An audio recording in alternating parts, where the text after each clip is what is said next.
Hello everyone, welcome to the first part of the second battle, which I believe will be the defense of one of Ruskommando's cities. But for now, we've just got a whole lot of bull tanks versus a slightly smaller number of KB-22s, which are these, I think Shadlings is how you'd pronounce that. It's 10 planes versus 30 tanks. The tank force is the Ducal Guard under the command of Colonel Tanto, whereas the aircraft are Gruppe 5, let's call it, under Oberst Eric Krankmann. And let's get started without further ado. And yes, my PC is doing fine.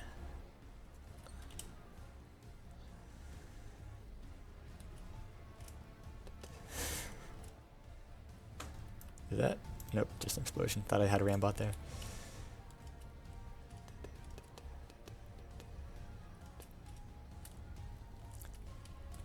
These things may look like they're just going to be nuclear missiles, but I believe they're just regular planes that happen to be missile-shaped and they carry a bomb underneath them.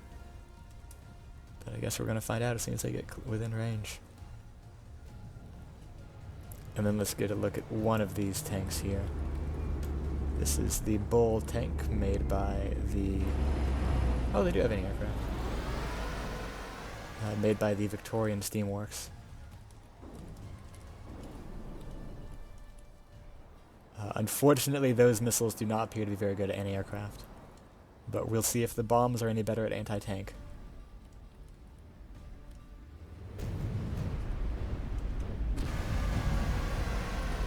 Love the drift on these tanks, by the way. I mean, that's just sick. Until you get hit by a bomb anyways, then it's a little bit less fun. This may be the very first casualty of this battle. I doubt that thing's alive anymore.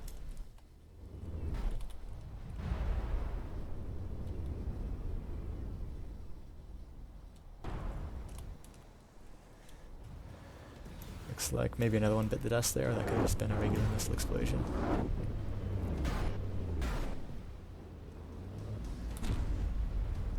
It's hard to tell if these are unguided or magnetic bombs or what exactly they are. I don't think they're TPG mines. Those would probably be the most effective here. And I'm honestly not even convinced they're magnetic either, because they're not... I mean, maybe they're seeking a little bit, but they're not doing a great job of it. Although, to be honest, with how many tanks there are, I wouldn't blame them. Honestly, I have no idea how many of each there are. I guess 1, 2, 3, 4... 2 of the planes have been knocked out. I don't know how many tanks have been destroyed. I'm gonna guess 2. I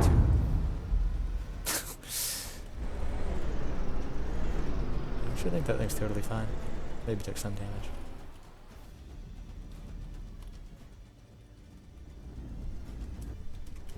Oh, actually, well, now we know at least 3 tanks are kaput. If you have any suggestions for how to make these streams more interesting, feel free to provide them. In future, I can probably invite members of both sides into, or to give them voice permission, so that way they can talk during the battle and describe what they think's going on. Talk about some lore for their force, maybe. That would probably make it more interesting. But so far, it looks relatively equal in terms of what sides are taking damage. The planes maybe being the worse off. Especially if that's another one that just went down over there.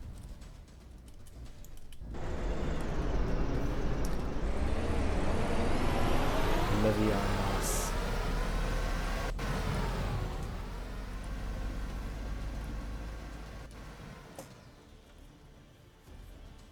Lovely detail. Just a little bit slidey on the train here.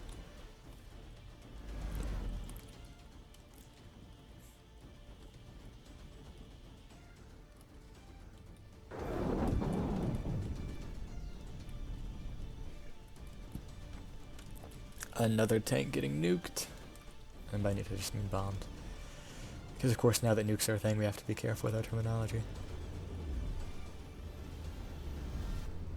Another tank went kaput. Got T-90'd.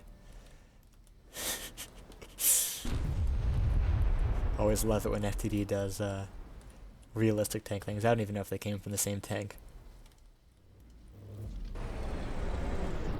But it appears these guys are pretty good at activating the emergency escape hatch of blowing up the turret. I hope the crew's alright, but I'm not convinced. These... oh, there's one more plane down.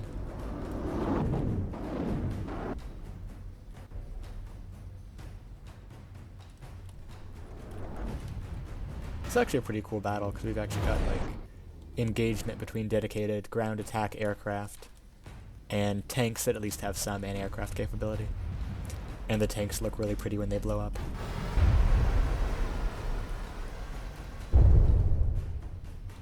Okay, there's definitely are magnetic mines. They wouldn't be seeking like that if they didn't have magnets.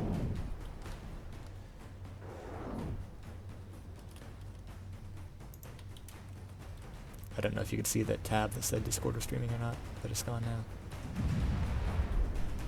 now. And if anyone who does have experience filming, like tournament-style battles, would want to film instead, I would happily accept you. I would just want to get involved in either joining in multiplayer or just watching your stream to make sure that everything gets set up right. Because it's definitely the tactical aspects of this project that interest me more than just the filming of videos, because it's nothing I'm very good at. But I can do code and I can do strategy planning and game master stuff pretty well. This guy's taken some damage. I don't know if he's still operational. I'm gonna guess no.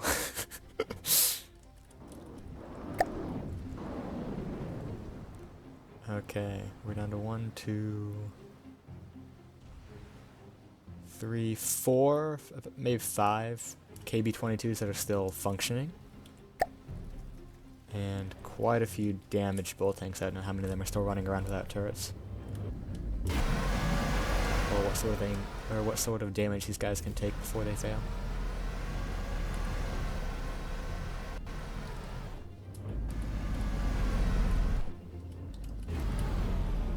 So it seems like generally they die if they get hit. This guy's still alive. He's taking the damage. Same with this guy. So these are two of the cripples, but they can still fight.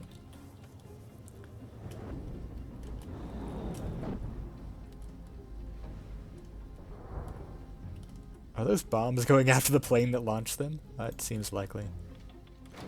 That's the funny thing about magnetic mines, they'll lock onto the wrong thing all the time. Yeah, they are.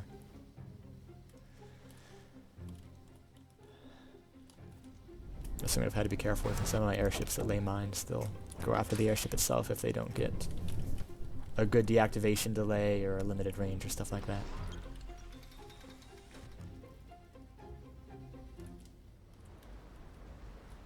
But we'll see if any of the fresh mines are able to do their damage.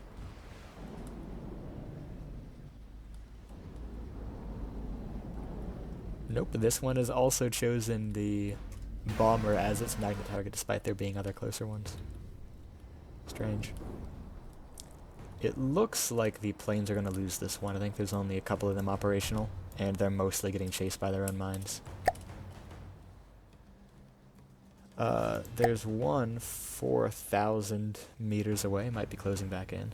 I think it's probably stuck circling. Another one at 6 kilometers. That one's damage going away, so most likely this will be a win for the tanks.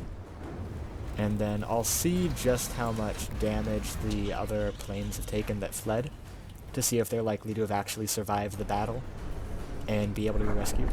Rest in peace. Or if I should count them as crashed. Crash landed somewhere in the savannah of Sowales. Which is the canon pronunciation, by the way. I mean, you can call it Sowales if you want. But when I named that continent, I was like, huh, it kind of looks like Australia, but if you rotated it like 135 degrees. What's a place in Australia? Ah, New South Wales. Bet you didn't know that canon, did you?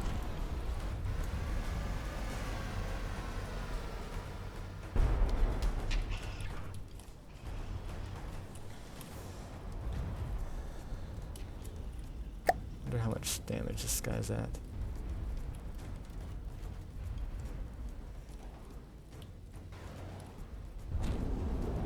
Where can I see the health, actually? It's lost a single block. And that's all it took for it to spiral out of control. That's totally fair that that happens to a lot of planets. Oh, we've got one flipped over bull tank. At this point, I think most of the damage they're going to take is from friendly collisions. So unless anything interesting happens soon, I'm probably going to call the battle here before any more stupid tank commanders ram each other. But I will be leaving it with... Did that happen again? Actually, I think that was a bomb. Okay. Actually, you know what? I will just call a pause on this now that most everything looks damaged. Then I'll spawn in the new units for the second half of this battle. And if any of the damaged planes decide to return, then they're welcome in the battle. Whether they are 5 kilometers or 13,000 meters away. But yep, that is it for the first half, and then I'll spawn in the defenses for the city that's getting attacked, as well as the other, I think, 3 forces that are going to show up here. Alrighty, we'll be back to that soon. Hello everyone, welcome to part 2, which is the defense of Vorpost Giebelstadt, the Ruskommando city, which was recently established near the front lines as a border outpost and fortification, with this nice Strafkanone battery, as well as a Vel 97 aircraft to support it. With that all said, I'm going to unpause this and let the battle commence. We've got 10 additional drones from one of the Ruskommando's sub-factions, arrayed up against the original tank force of Historia, and this right here, which is the Marna Nadzieja under Lieutenant Lena. I promise to butcher all of the names that are or are not in English, so sorry to the Poles and Koreans cosplaying as Germans here. Whereas up in this second drone force here, it is Gruppe 6 under the command of the same person as earlier, Oberst Eric Krankman. There are an additional 2 blimps full of nukes that I need to spawn in because, of course, Historia would have another 2 nukes full of blimps full of nukes. Yeah, this can only go well, as they say. Alrighty, with those finally added in, and without further ado, I'm gonna unpause and see what the heck happens here. And yeah, that was the first Survey Korpus under Lieutenant Pike that I was missing and just spawned in, which are another 2 Oduet class nuke-carrying blimps. So get ready for another 32 nuclear weapons to be detonated, including 2 right there. Honestly surprised there weren't any of those last round.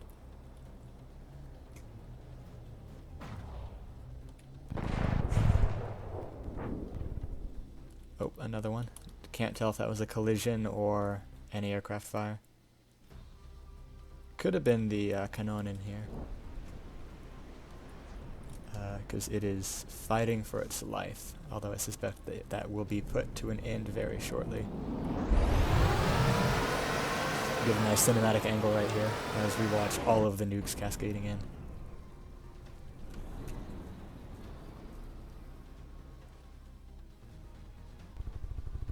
And overshooting. There we go. I would not want to be crewing this thing. We've got a dud nuke sitting right next to it, unless that's a visual bug.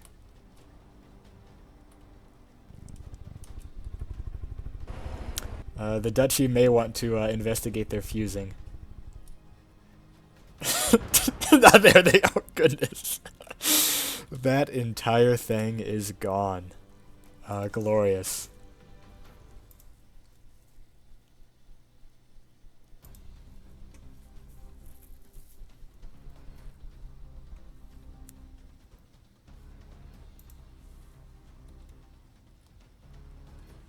And more are still going to pile in. I'm not sure what will happen if they go after the aircraft, if they'll be very successful or not. Okay, but now that the city's defenses are gone, it's just up to a aerial battle with the Gruppe 6 here. And the, I think, one surviving remnant of Gruppe 5. Or Gruppe 5, if we want to make it in German. And there's one plane down. I have to assume that any planes that crash and don't get immediately shot by these are going to end up getting nuked.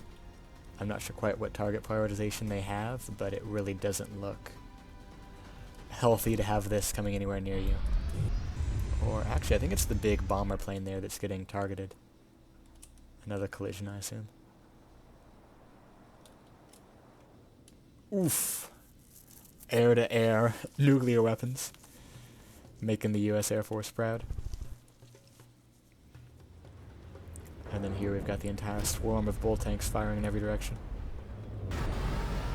I assume some more of them are going to get bombed into oblivion.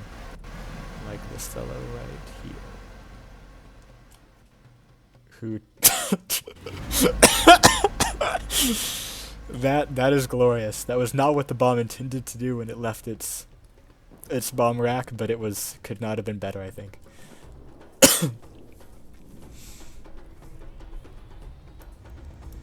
Looks like both Zeppelins are already mobility killed.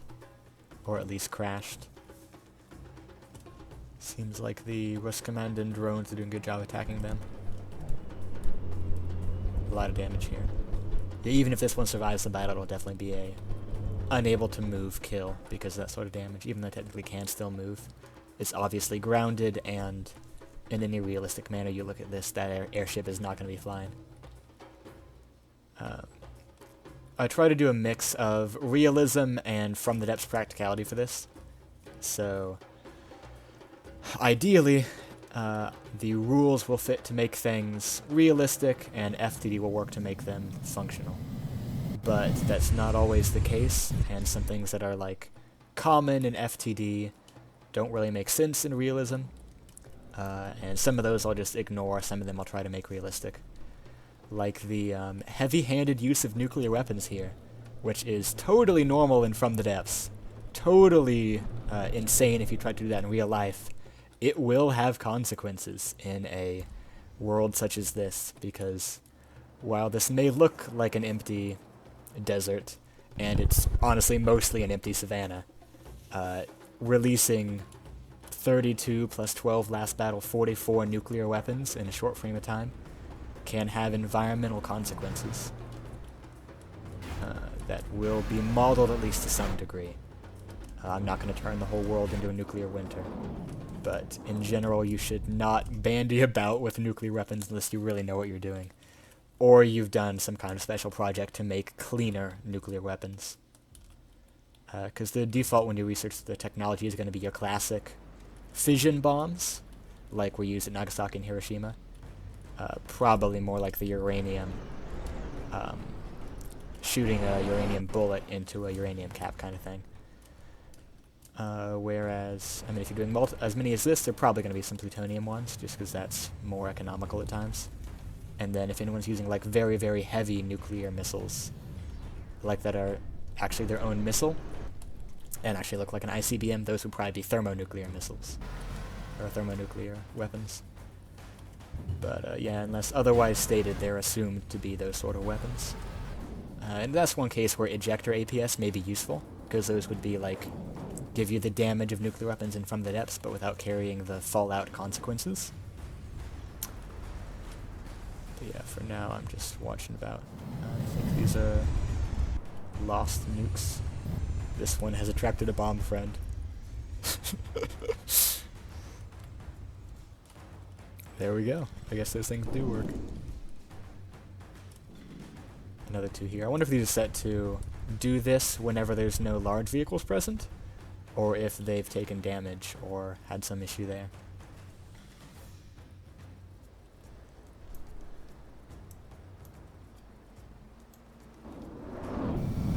This is one of the Historian aircraft. Something like an old style C-130 sort of flight pattern.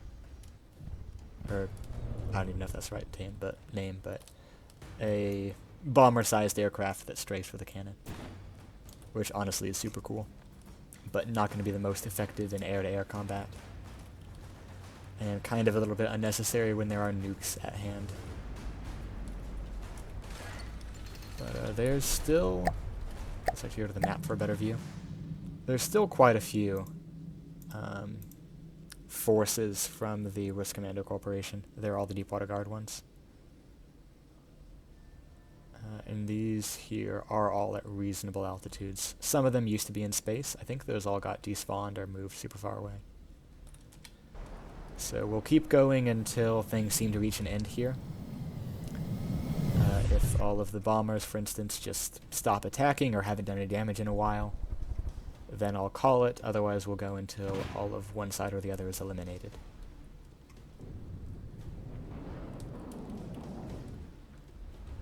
Which I would guess is going to be the Ruskommando drones going down first, but it's to be determined. The tanks are suffering a lot of atrophy, both from the bombs and probably collisions. Meanwhile, I think the nukes can't do anything anymore. They're all in like death spirals. So it's a matter of can the bombers take down all the relevant downed aircraft and tanks. And if that does happen, then we'll call it an end with some of the nukes surviving or like being destroyed as duds. Or just being like lost somewhere. Because I doubt these were deployed with the ability to come back to an airbase and land safely, so they're probably just going to detonate and be destroyed by default. Because I think these are based off of glide bombs, or slightly guided bombs like that were used during World War II, but I'm not certain. And we'll see, I guess, what's up with the bombers over here.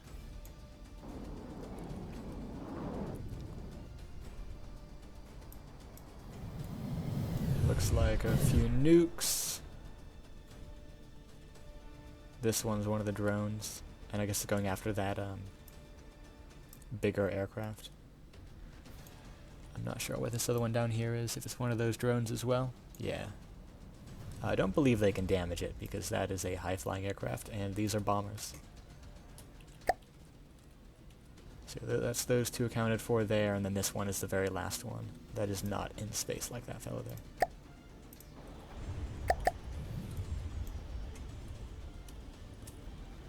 So I think we'll call it once this guy gets destroyed, which appears to be now. Well done in committing to the assault, Jan Bull Tank. Alrighty, I'm gonna pause this before anyone takes any more collision damage, I think. Actually, that tank's gonna be kaput in a moment, so I'll let it despawn and then pause it. Okie dokie. There are two KB-22s left, which are pursuing a plane that they'll never damage.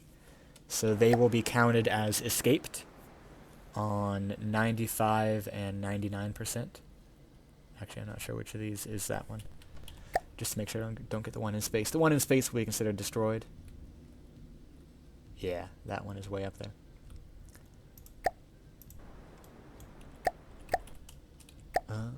Let's see, the two that are close. Where are we? Yeah, 99% and 99%. Okay, so you have two KB-22s escaped at 99%.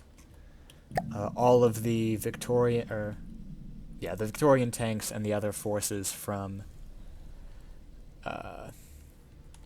the Duchy of Historia that are still alive will be considered alive. I think one of the Zeppelins, or a couple of the Zeppelins are still alive. I'm not sure how damaged they might be. All of the Z-1s, which are the nukes, will be considered destroyed because they're probably not designed to be able to go back home. Or they could be crashed in the desert and able to be salvaged by one side or the other. Actually, I'll go with that. They are to be considered salvageable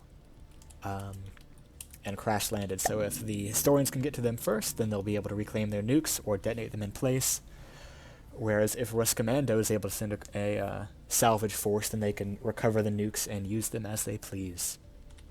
Alrighty, that's it for this battle. I'll get the final tally of everything as I go into VC in a minute. And yeah, thank you all for being here for the very first day of battles. I'll try to get the setup to be a little bit less scuffed in the future and more organized. If people want to help me out with filming, that'll be great. And that will also lighten the load on me as well, because I'm doing a ton of other stuff. But awesome, thank you all for being here, and I'll see you in the next video. And otherwise in the other VC. Ciao.